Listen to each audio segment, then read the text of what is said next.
Mahigit 200 mga estudyante isinugod sa ospital matapos makalanghap ng hindi pa matukoy na kemikal sa Simbalom Antique. Detalye ng balitang yan mula kay Radyoman Shane Flores Masalio ng RMN Kalibo. RMN Live Report!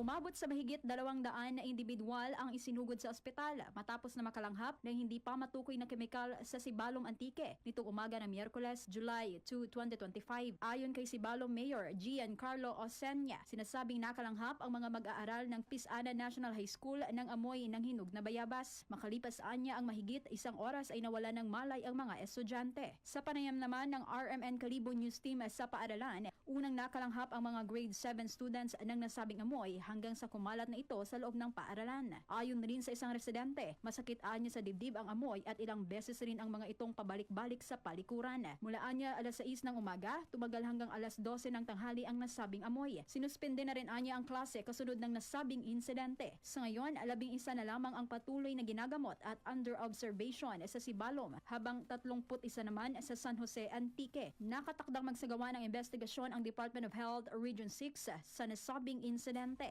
Kabilang sa mga nagresponde sa insidente ay ang Sibalom, San Jose de Buenavista, Hamtic Municipal at Barangay LGUs, pati na rin ang Bureau of Fire Protection, Provincial Health Office at ang Office of the Provincial Agriculturist. Kasama mo sa RMN DYKR Kalibo, Radyoman Shane Flores Masalio, Tatak RMN. RMN